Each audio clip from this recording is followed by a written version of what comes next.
Welcome to Talking Bengals, a Bengals fan site made by the fans for the fans. Check out Talking Bengals on iTunes, Google Play, Buzzsprout, and follow us on Facebook and Twitter at Talking Bengals.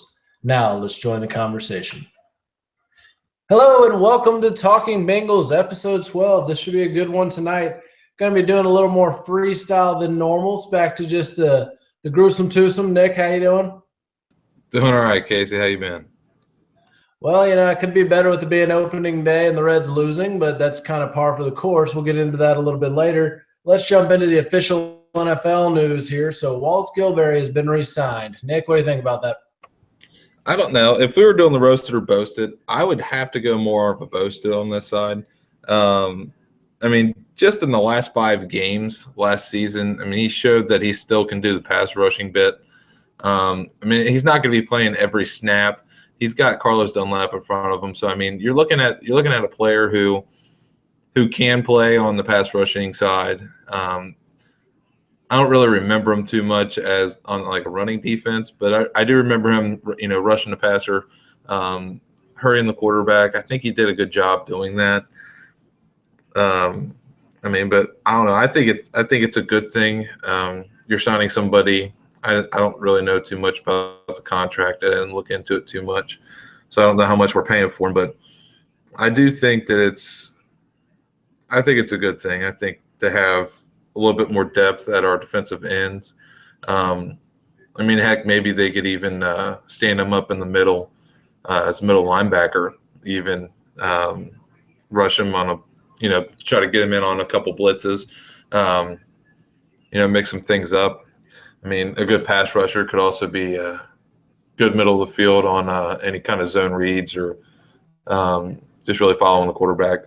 So, I don't know. I think it's a good thing. Casey? Well, if this was a roasted or boasted topic, I would just have to say that, I'm way too indifferent to even pick a side. He's old. He's very old, but he's still a contributing pass rusher. He doesn't provide much for you in run defense like we were talking about. And he's just not a long-term solution. He's just one of those guys, I feel like he's the Brandon Tate of defensive linemen. They're just going to keep signing him until they can find somebody that can replace him. So, I guess it's better than not having a good pass rusher on the line, but I'm just not very confident in the pick. And the re-sign. I just don't feel like it's the best move they could have made, but at the same time, they could have done worse. So, I guess, oh well, it's not costing us a lot of money, so welcome back, Wallace Gilberry. We'll see how long you stick around, if you make it through training camp or not.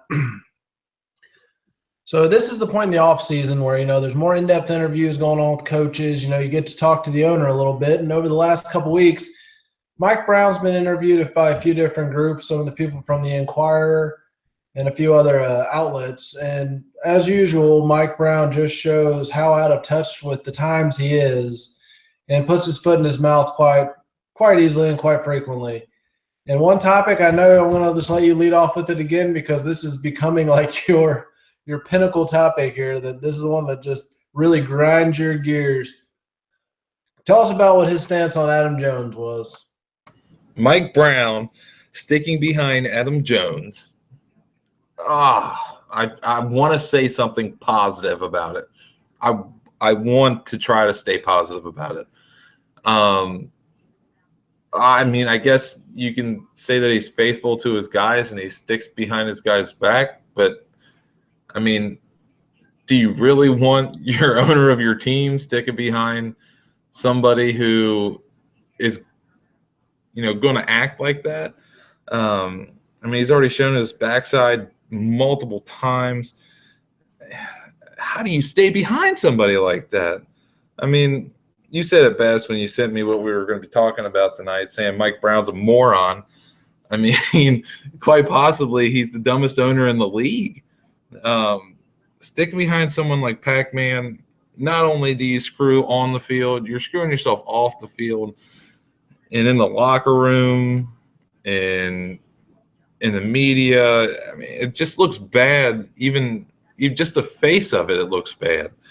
And then he goes on in the interview with the Inquirer to try to say, how he knows some backstory with Pac-Man and stuff, and talking about putting his daughter out and stuff. Like, You're a business, and this guy is an asset to your business, whether or not you're going to have him on your team or not. And knowing that this guy is going to represent your team poorly and just be a absolute dark spot on your team, why would you stick behind that? Let someone else deal with that. Send him to the Raiders or something. I mean, Las Vegas would be a perfect place for Pac-Man. I just think it's a terrible decision on Mike Brown's part. I think it goes to show Mike Brown's character. Oh my God, there's just so many things you can go on. Casey, I'll let you just feed off what I just go ahead. Well, so I'll hit a little bit on the Adam Jones thing, and then I'll start ripping on Mike Brown a few other ways. Well, I remember you brought up his daughter a little bit. That was one of the big parts I listened to in the interview with Mike Brown. He was like, well, he's very loyal. When his daughter had these issues when she was premature, he'd drive up there every single day from training camp and see her. No crap. That's called being a dad. That's what a father does. You're trying to give this guy kudos for doing the bare minimum of being a father. That is part of your job when you become a father. You don't just get to lay it down and say, oh, well, I'm just going to hang out down here at training camp. No. So you can't sit there and say hats off to him for doing his job.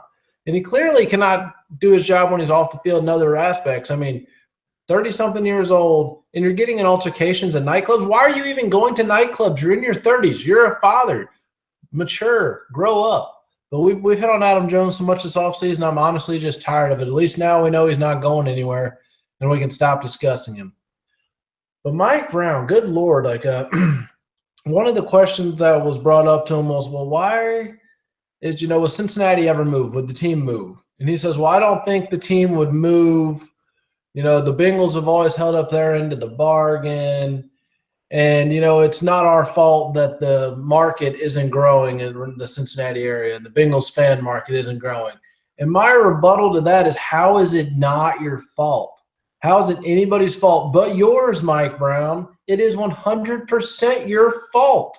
You put together a crappy football teams for at least a decade and a half. That is your fault. You are the owner. You need to, step up as the leader and admit it is your fault. You can't just sit here and go, oh, well, we don't know. The city just doesn't back us. The surrounding area doesn't back us. When people in our generation didn't see a winning team until we were in high school or college, that's a problem. You don't remember a winning football team until you're in your teen years. That's a problem. You wonder why the fan base isn't growing. Who wants to cheer for a loser? Nobody except for the really loyal people who grew up right there, who loved the Bengals from day one. But you have the nerve to say, oh, well, it's not my fault that nobody wants to be a Bengals fan. It is your fault. It is your fault the market isn't growing. You don't have to have people coming into the Cincinnati area to grow your market. Look how many teams have come up out of nowhere in the last, 10 years out of nowhere and all of a sudden have bigger fan bases. You can get a bigger fan base by winning football games. New England always had a pretty decent-sized fan base, but since they started winning Super Bowl after Super Bowl after Super Bowl, being competitive year after year after year, the Patriots are one of the most popular teams in America. If you look in the 90s, I don't really remember anybody outside of New England being a Patriots fan.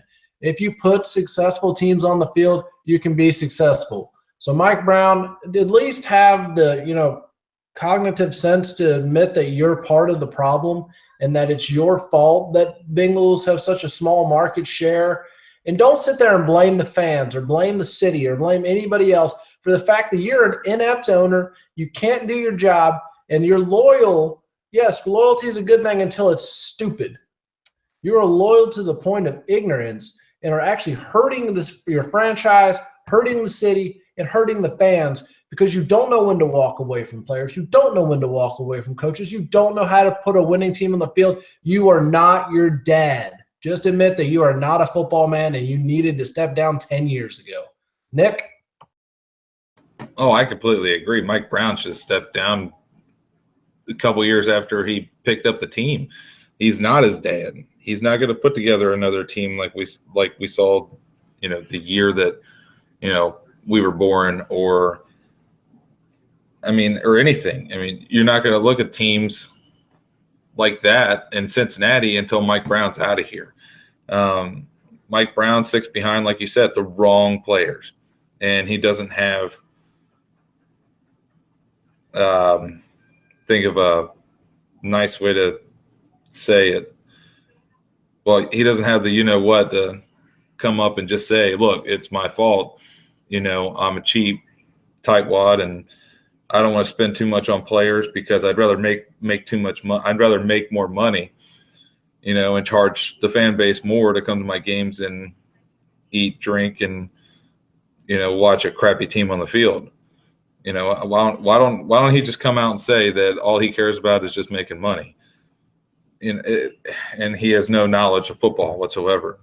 I don't think he has a knowledge of business either. I mean, obviously he doesn't, because he's not putting a good football team out on the field. I mean, and he's the one who's directly related to every last one of that. And you look at all these bad teams, there's one central focus of all of that. There's one thing that's in common with every one of those teams. He was the owner. And he was in charge of getting those players and whether or not he was going to pay certain players more money to come play. I mean, it's Mike Brown. There's one central person in this whole thing that just comes together and the sole purpose of the problem.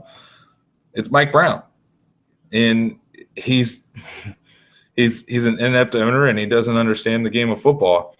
I think that if he stepped down and allowed somebody with some football sense to be the owner, I think the Bengals could come around and actually have a good fan base. I mean, look at when they were actually doing really well, the year that Carson Palmer got taken out against the Steelers in the first round.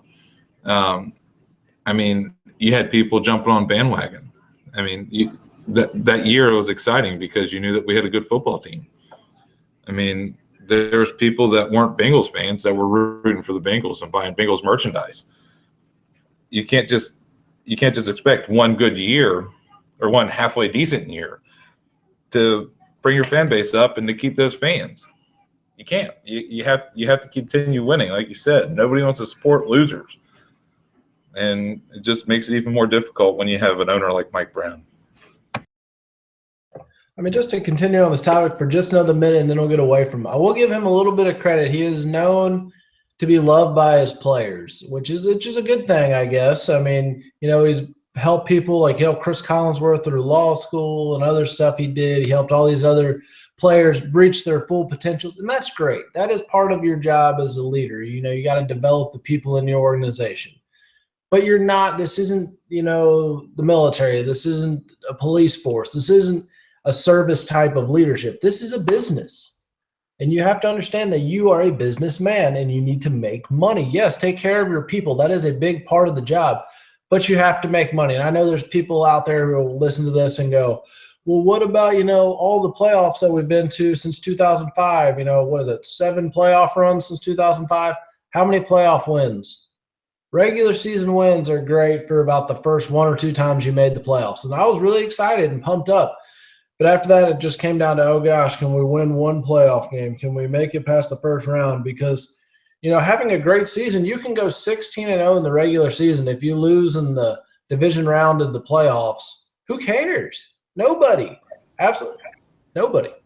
Casey, when was the last time we actually won a playoff game? I know you know this one. 1990. Exactly. Last time.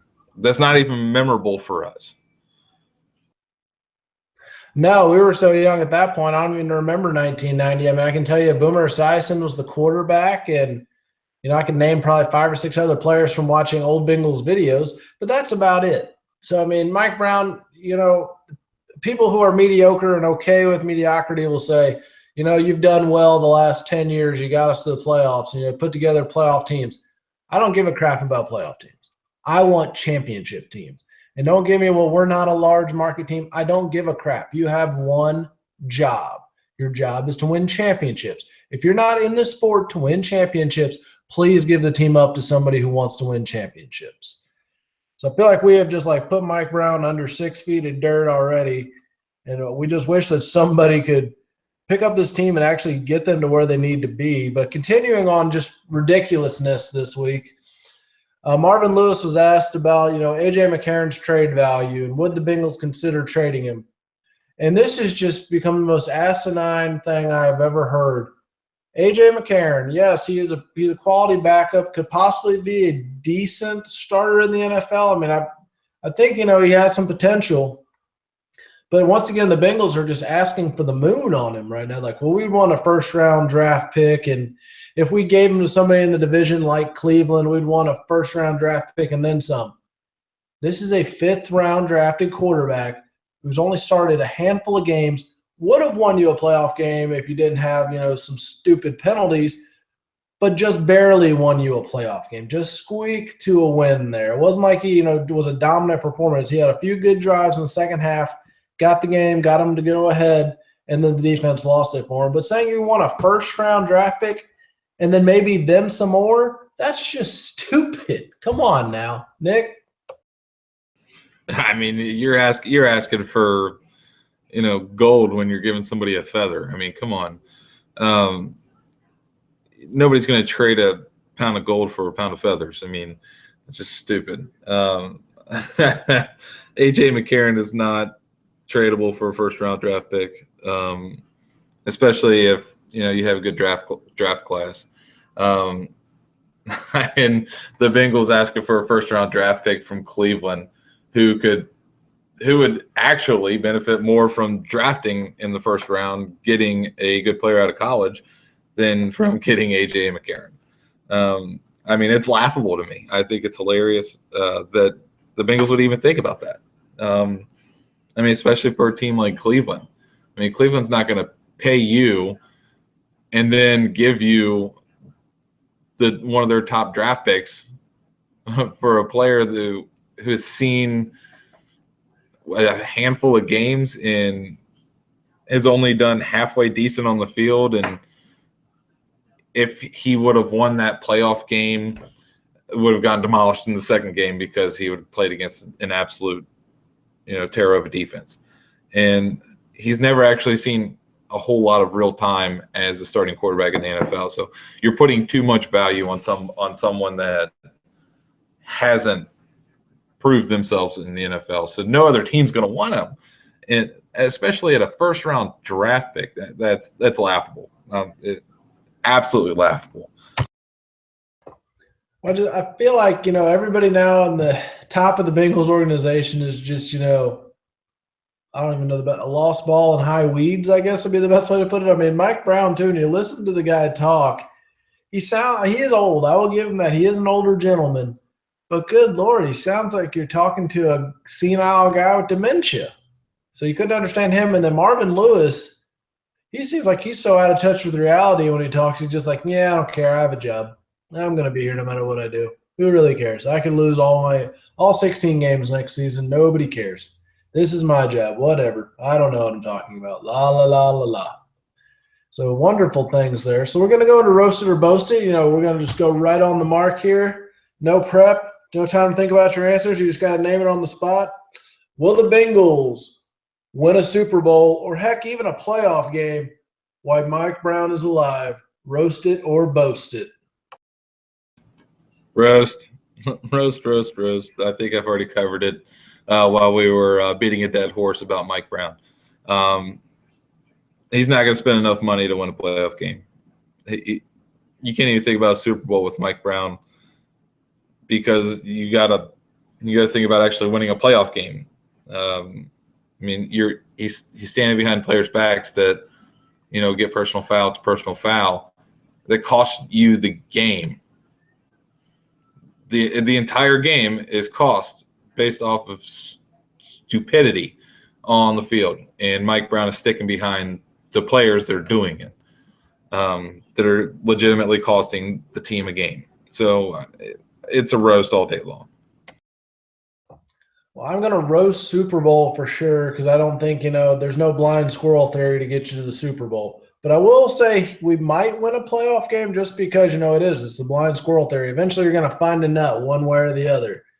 And, whether, it's a lucky win, somehow the other team all gets the flu and can't play or something, I don't know. But the Bengals may eventually win a playoff game with Mike Brown as the owner. But as far as getting to the Super Bowl, I don't see that happening. Somehow, either him or Marvin Lewis will do something stupid to cost them the game. I don't know what they could do or what horribleness, but somehow they're going to lose them the game. So definitely boasting tentatively a playoff win and roasting for sure a Super Bowl win. All right, Nick, you're on the spot. What do you got for roasted or boasted? The Reds will win one of the first series games. So by Thursday, they will have won at least one game.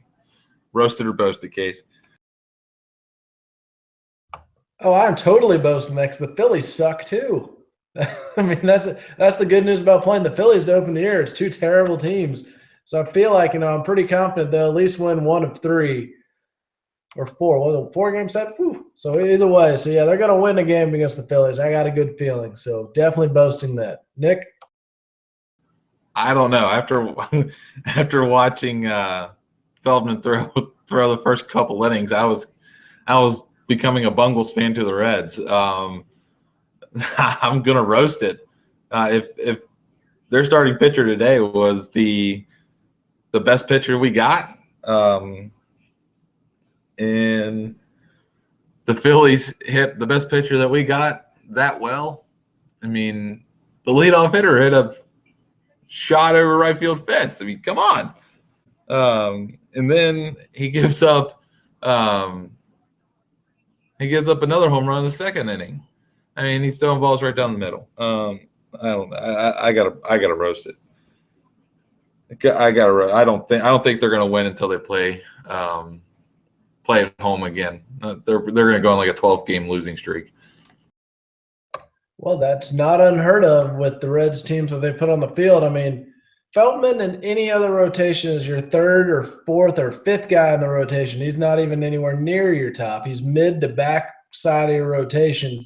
So the fact that he's the Reds opening day starter, the quote unquote ace type position, just makes me think, wow, this team has really not done much to improve themselves in the offseason.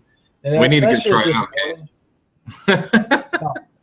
my services are still available. So, Castellini, if you need me, I'm available and ready.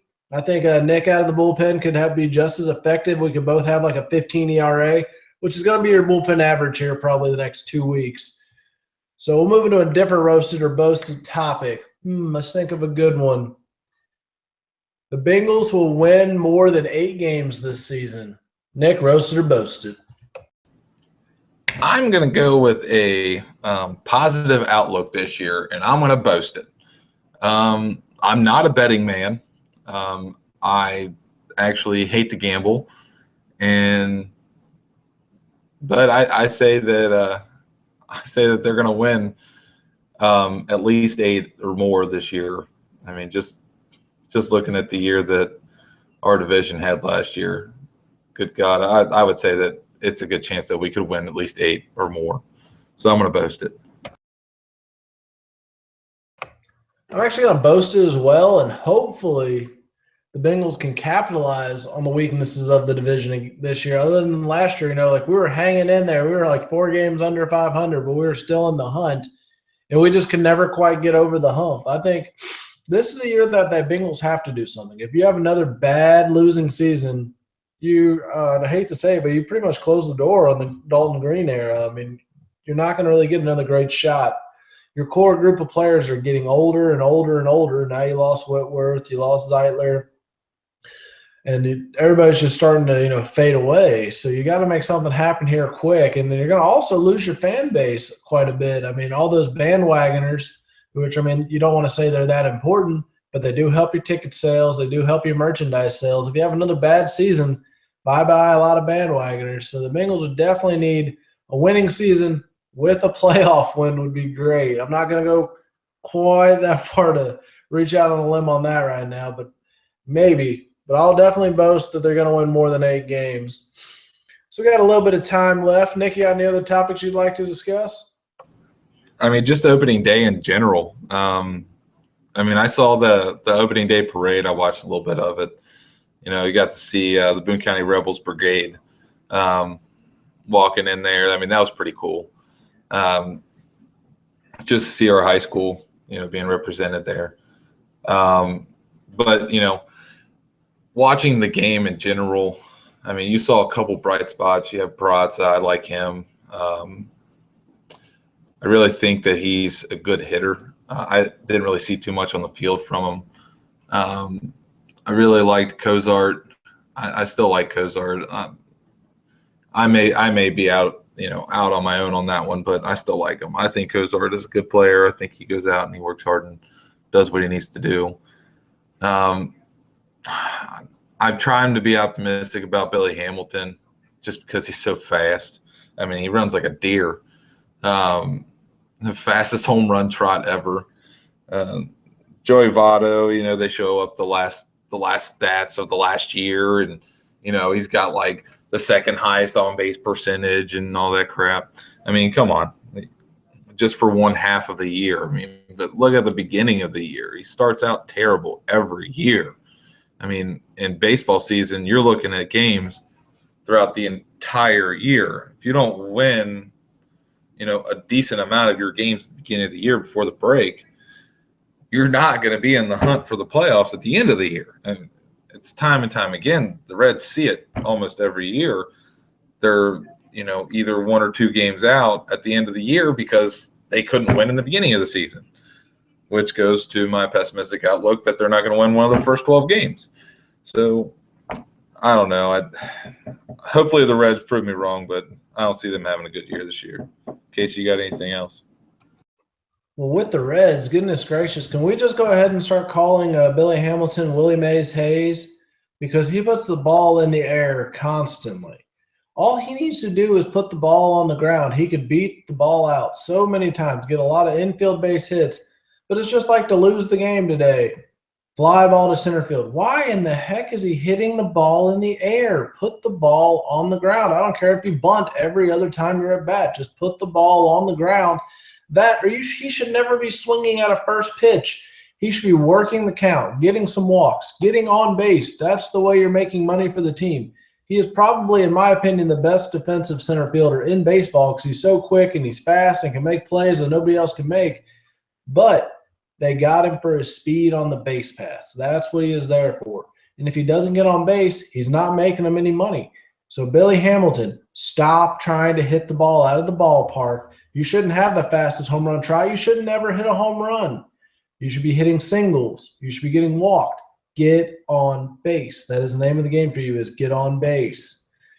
And as far, Cozart is a good player, and he's just, what's the point of having a Zach Cozart at this point? You got to pay him a big contract, and you have Dilson Herrera, who once he's healthy could be your everyday shortstop, or he should be your everyday second baseman. Peraza would be your everyday shortstop. And then I know you're a Mesoraco fan, but I just wish they'd give up on Mesoraco. Tucker Barnhart's a much better defensive catcher than Mesoraco is. Mesoraco has more power behind the plate. Is a better hitter. But as far as it goes defensive catching, Tucker Barnhart is not only the best catcher on their roster, he's the only catcher on their roster. He knows how to play defensive catcher. So why did they keep wanting to waste time and money and effort on Devin Mesoraco? I don't understand. Put him in the American League, let him be a DH because he's going to be Mr. Glass and get hurt. That's going to take us into final thoughts. Nick, I'll let you lead off on final thoughts. I'll start off by just agreeing with you with Tucker Barnhart. I mean, I don't know about you, but I saw the guy he tossed out at second. He's trying to steal. I mean, just spot on throw. I mean, you can't get much better throw than that. But I don't know. Final thoughts. I would probably go with the Bengals. I think that the Bengals try to be positive with it. I mean, hopefully they'll at least have a couple old guys that are good that could teach the younger guys on the team that they're not paying very much to play some football and to go in and actually work hard and show them how to play the game and not over celebrate and be too high on their horse. But the old saying, you got to break them down before you can build them up. But hopefully the older guys can take charge on the team because, Mike Brown and Marvin Lewis ain't going to take care of that. So hopefully somebody on the team with some experience is going to sit there. And hopefully you're talking about how old Wallace Gilberry was. Hopefully he'll be able to do something like that. Somebody in the older spectrum is going to have to take the leadership role and going to really have to show the younger guys the ropes and show them how to win because Mike Brown's not doing it. Casey. Well, for final thoughts, the first thing I want to touch on is a little bit more of a personal topic here. So, our thoughts and prayers, I know yours as well as mine, Nick, go out to Tim Daniel, one of our guest hosts that we had up on one of the earlier episodes. They're dealing with a personal loss right now. So, love and prayers going out to Tim and his family, and hopefully they'll make it through this difficult time. And, he's part of the Talking Bengals family as a guest host. So, we're there for you, Tim, if you need us. And then also on a more of a football note here, so you're talking about trying to think of things positive. I've had it at this point. Listening to what the ownership says, to hear it straight from the horse's mouth. I've had it. I'm frustrated with the Bengals, and it just really killed that. I've been saying cautious optimism this whole offseason, and that kind of just killed it. Listening to the owner himself talk, and then listening to Marvin Lewis talk on a few things, it's just like, how is this team going to be successful listening to these two idiots who have the reins? So my cautious optimism is now very bleak optimism, a lot more pessimism. But maybe, just maybe, I'll be pleasantly surprised the Bengals will somehow pull off a winning season. Well, that's going to do it for us this week on Talking Bengals. Check us out on iTunes, Google Play, as well as Buzzsprout. We're on YouTube on our channel Talking Bengals. We're on Facebook on Talking Bengals, and follow us on Twitter for Talking Bengals. Well, I'm Casey, and joined as Nick, and this is a Hoo Day. Uday.